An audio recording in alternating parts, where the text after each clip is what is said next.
বাইজিদ বুস্তামি রহমাতুল্লাহি আলাইহি তিনি মসজিদ থেকে বাইর হইতেছেন। বাইর হওয়ার সময় কিছু মুসল্লিরা আসছে।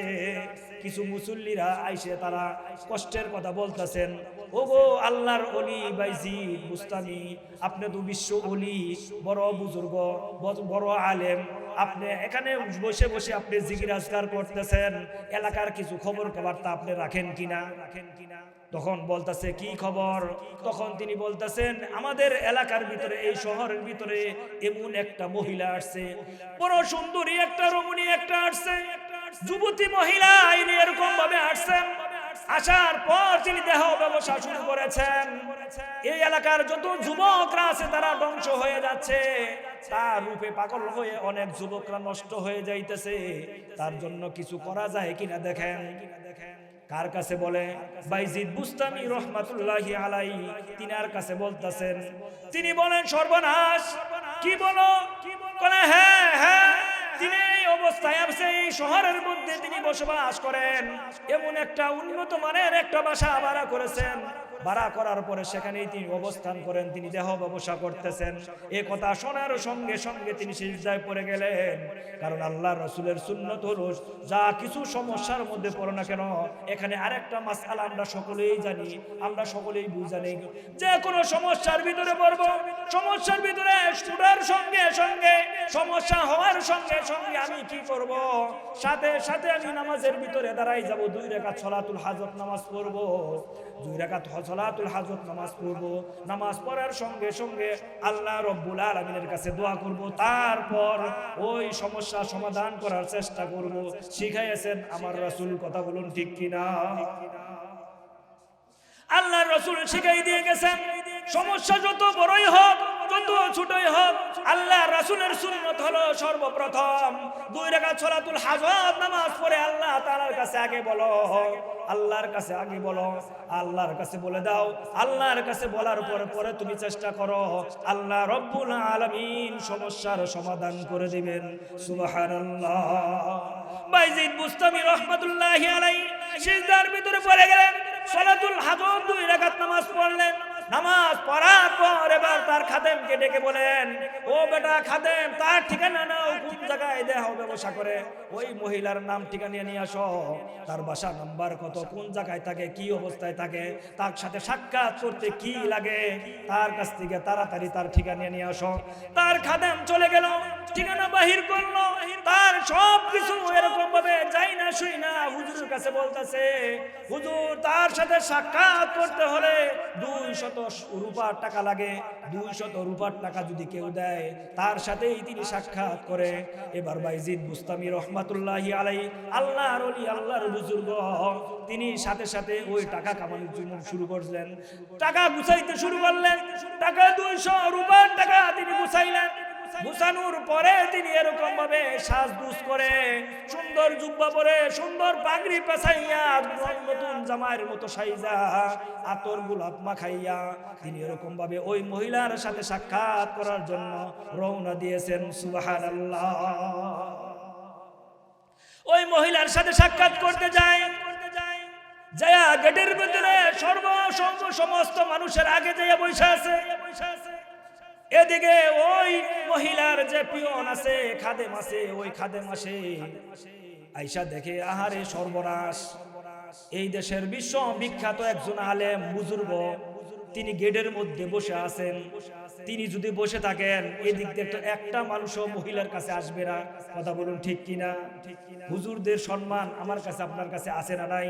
একটা মদখুর গাঞ্জাখুর যত খারাপ বলেন, হুজুরের সামনে গেলে মাথা নিতের দিয়ে দেয়, কথা বলুন ঠিক কিনা? ওলামায়ে কেরামের সম্মান আছে না নাই? ও তারপরেও ভাই 2 ভাগের বিভক্ত।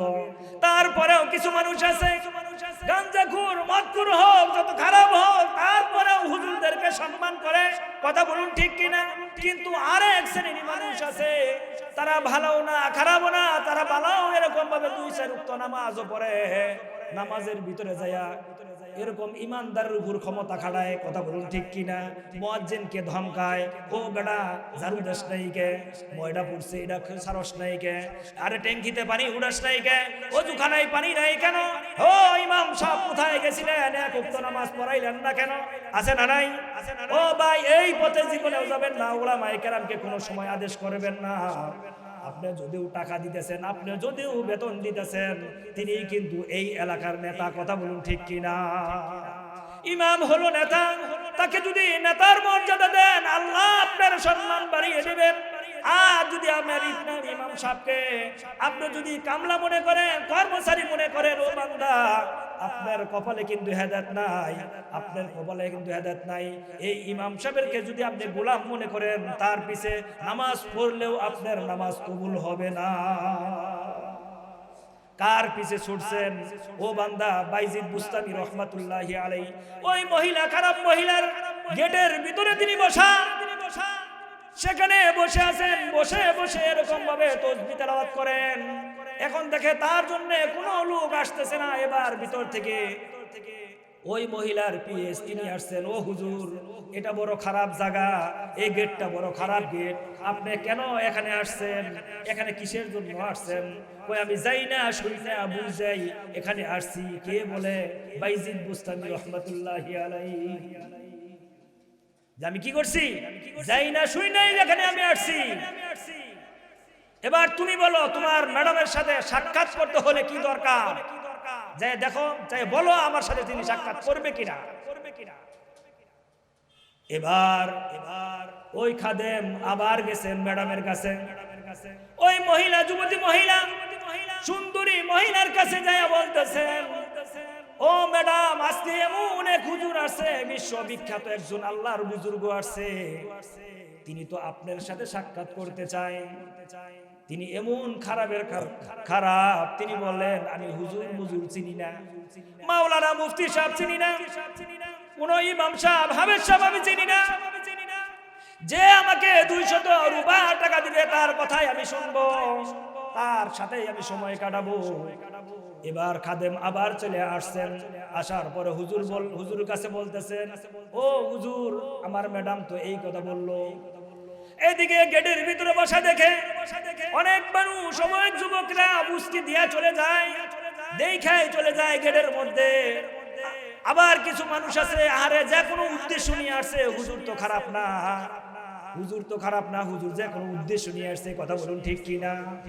আবার কিছু কিছু মানুষ আছে, ওই যে যারা মসজিদে যায় ইমাম সাহেবকে ধমকায়, ওই শ্রেণীর লোক আছে না নাই? তারা যায় বলতেছে, দেখছো, সারা জীবন যাকে আমরা আল্লাহর ওলি মনে করলাম, যাকে আমরা বুজুর্গ মনে করি, বড় আলেম সাহেব মনে করি, তার আজকে দূর চরিত্র দেখো, আসলে সে কোন শ্রেণীর মাছ, কোন পানির মাছ, সে আসলে আসল রূপ তার বাইরেই পড়ছে। কথা বলুন ঠিক কিনা। মানুষের মধ্যে দুই ভাগ হয়ে গেছে। এরকম আমাদের মধ্যে আছে না নাই? ভাই সব এলাকায় আছে, আপনাদের এনে আছে না নাই জানি না, আমাদের মধ্যে অনেক আছে। কথা বলুন ঠিক কিনা। মানুষের মধ্যে এরকম ভাগ হয়ে গেছে, সমালোচনা শুরু করছে। এদিকে বাইজিদ বুস্তামি রাহমাতুল্লাহি আলাইহি কে কি বলে সেদিকে কোনো খবর নাই। তিনি চলে গেলেন, তার কথা শুনে 200 টাকা জমা দিয়ে দিলেন। এবার তিনি ঘরের ভিতরে গেলেন, ওই মহিলার কাছে গেলেন, সুন্দরী মহিলা, দূর চরিত্রা, দেহ ব্যবসায়ী, তার কাছে গেলেন। যাওয়ার পরে বলতেছেন, মা। যখন মা বলে ডাক দিয়েছেন, ডাক দেওয়ার সঙ্গে সঙ্গেই ওই মহিলা তো অর্ধেক হয়ে গেছেন। কথা বলুন ঠিক কিনা। আহারে, আজ পর্যন্ত কেউ তো আমাকে মা বলে ডাকে নাই। কোন যুবকরা আসে, কত মানুষ আছে, কত নামের ধরে আমাকে ডাকে, কিন্তু মা বলে কেন ডাকতেছে? আমাকে তো মা বলার কথা না, মা বলার কথা না, এটা তো মায়ের জায়গা না। কথা বলুন ঠিক কিনা। এবার বলতেছে, মা, আমি তোমাকে 200 টাকা দিয়েছি, টাকা তুমি পাইছো? হ্যাঁ পাইছি। এখন আমি যা বলবো তোমার সব কিছুই কিন্তু মানতে হবে। কথা বলুন ঠিক কিনা।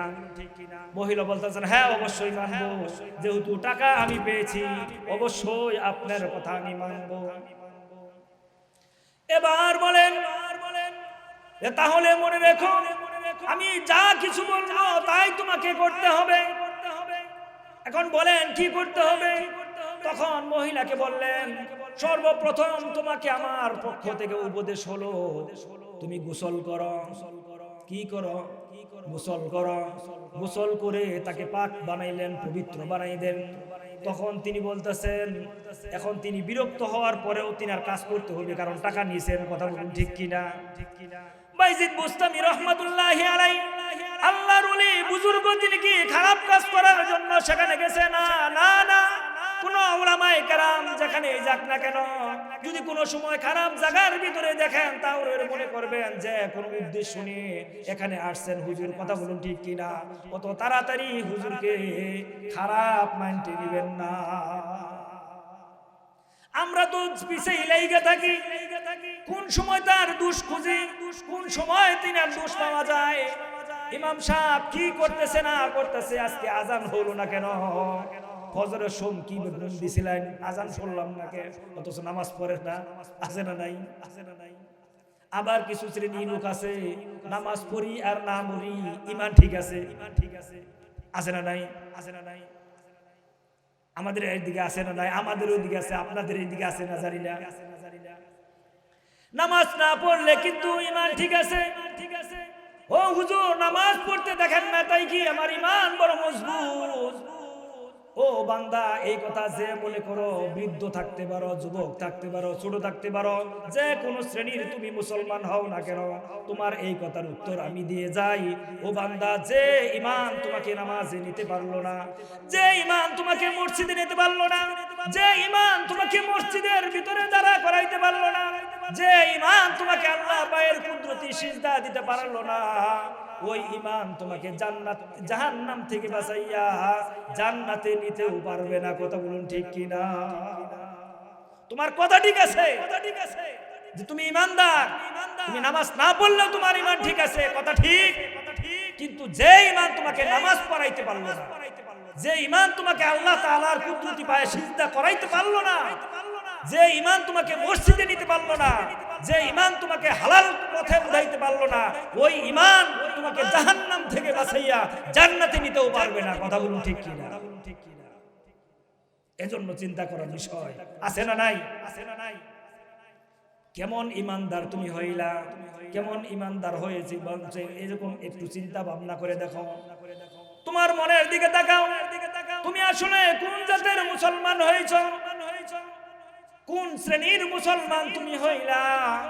আল্লাহর রাসূল নামাজ পড়তে পড়তে পা মুবারক ফুলে যাইতো, যার জীবনে এক ওয়াক্ত নামাজ বাদ দেন নাই। কথা বলুন ঠিক কিনা? কয়েক ওয়াক্ত নামাজ তিনি কাজা করছেন, কাজা হইছে। আর তিনার যদি কাজা না হইতো, কাজা তো আমার জন্য আপনার জন্য বিশাল সমস্যা হয়ে যেত। কথা বলুন ঠিক কিনা? তিনি কাজা করাইয়া আল্লাহ রাব্বুল আলামিন কাজা করাইছেন। কেন কাজা করাইছেন? আল্লাহ রাসূলকে কাজা করাইয়া কাজার বিরুদ্ধে এরকম ভাবে আমার জন্য আপনার জন্য বিধান দিয়েছেন। কথা বলুন ঠিক কিনা? তিনার যদি কাজা না হইতো, অনেক সময় আমাদের নামাজ যত বড় ইমাম সাহেব হোক না কেন, কাজা হয় না, হয় না। হঠাৎ করে ঘুম ভাঙে নাই, কি করবেন? কথা বলুন ঠিক কিনা? তাহলে তো জাহান্নামে যাওয়া লাগতো। কথা বলুন ঠিক কিনা? এই জন্য কাজার একটা বিধান দেওয়ার জন্য আল্লাহ রাসূলকে পর্যন্ত আল্লাহ রাব্বুল আলামিন নামাজ কাজা করাইছেন। সুবহানাল্লাহ। কিন্তু এক ওয়াক্ত নামাজ বাদ দেন নাই, এক ওয়াক্ত নামাজ তার জীবনে বাদ দেন নাই। তার মওত হয়েছে এমন অবস্থায়, নামাজ পড়ছেন আরেক নামাজের আগে, ওয়াক্ত আসার আগে। কথা বলুন ঠিক কিনা? আর কিছু কিছু মানুষ বাহির হয়েছে, নামাজ না পড়লে আমার ইমান ঠিক আছে। আরে কত বড় কথা, কত বড়! আল্লাহর রাসূলের সাহাবায়ে আজমাইনরা এই কথা বলার সাহস পায় নাই। কথা বলুন ঠিক কিনা? অথচ আমার মুখ দিয়ে সমস্ত কথা বাহির হয়। নামাজ পড়ি না, এটাই হলো একটা দোষ।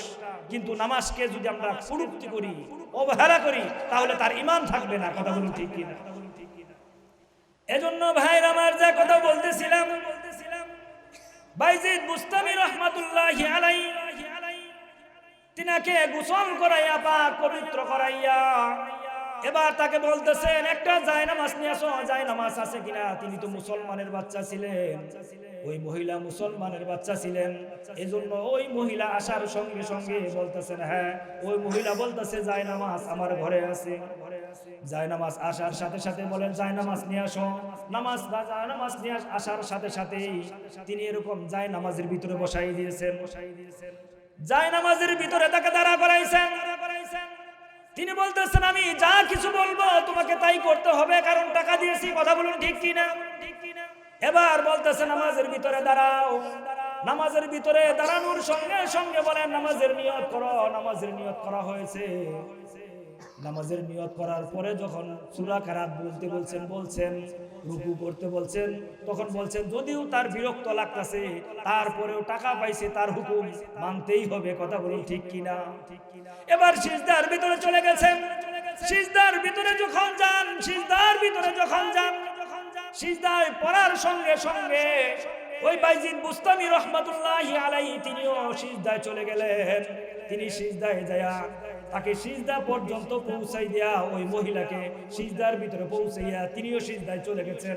সিজদার ভিতরে যায় আল্লাহ রাব্বুল আলামিনকে ডাকেন, ইয়া রাব্বুল আলামিন, ইয়া আরহামার রাহিমিন, ইয়া আল্লাহ, ইয়া রব্বুল আলামিন, ইয়া আরহামার রাহিমিন। আমার যতটুকু চেষ্টা ছিল, আমার যতটুকু শক্তি ছিল, আমার যতটুকু সামর্থ্য ছিল, আমি একটা খারাপ মহিলাকে তাকে পাক পবিত্র বানাইয়া তোমার কুদরতি পা পর্যন্ত তুমি একাই পৌঁছাই দিলাম।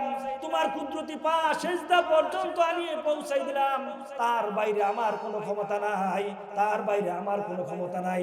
কবুল করা না করা তোমার ব্যাপার। তুমি যদি কবুল করো তাহলে এই মহিলাটা জাহান্নাম থেকে বেঁচে যাবে, আর যদি কবুল না করো তিনি তো চির জাহান্নামী হয়ে যাবে। এরকম ভাবে বলতেছে আর আল্লাহ তাআলার কাছে কান্নাকাটি করতেছেন। আল্লাহ রাব্বুল আলামিন সাথে সাথে ওই মহিলার উপরে হেদায়েত নাযিল করলেন। তার অন্তরের ভিতরে আল্লাহ তাআলার ভয় ঢুকাই দিলেন। আল্লাহ রাব্বুল আলামিনের ভয় ঢুকাই দিলেন। এবার মহিলা চিন্তা করে, আহারে আমি কি সুন্দরের বড়াই করি, আমার দাদির কথা শুনছি, আমার নানির কথা শুনছি, তারা তো আমার থেকে আরো সুন্দর রমণী ছিল, তারা আজকে কোথায়, তারা আজকে খবরবাসী হয়ে গেছে, আমারও তো মরতে হবে। কথা বলুন ঠিক কিনা? ও ভাই, যেখানে আছি, যে অবস্থাতেই আছি, ধনী থাকি, গরিব থাকি, বাসা থাকি, মেম্বার থাকি, চেয়ারম্যান থাকি, আমাকে মরতে হবে কি হবে না? অবশ্যই মরতে হবে, অবশ্যই আমাকে মরতে হবে। এজন্য পরকালের চিন্তা, যে কথা বলতেছিলাম, চিন্তা করার দরকার আছে না নাই? এজন্য ভাইয়ের আমার কথা শেষ প্রান্তে চলেছে, শুধু চলে যাচ্ছে। একথা বলতেছিলাম যে আসলে আমাদের এই যে দুনিয়া ক্ষণস্থায়ী জিন্দেগি, অল্প কিছুক্ষণ সময়ের জন্য আমরা দুনিয়াতে আসছি, যে কোনো মুহূর্তে আমাকে কবরে চলে যেতে হবে। কথা বলুন ঠিক কিনা? আর কবরে যাওয়ার পরে আমার পরকাল শুরু হবে, আর কোনোদিন মউত আসবে না। একটা কথা মনে রাখবেন, আমি জাহান্নামে গেলেও আমার আর মউত আসবে না, জান্নাতে গেলেও আমার আর মউত আসবে না। কত বড় কথা! যার শুরু আছে শেষ নাই। জাহান্নামের ভিতরে পড়বেন, কোনোদিন মউত আসবে না। জান্নাতের ভিতরে যাবেন, সুখ শান্তি আরামের ভিতরে থাকবেন, কোনোদিন মউত আসবে না। কথা বলুন ঠিক কিনা? এজন্য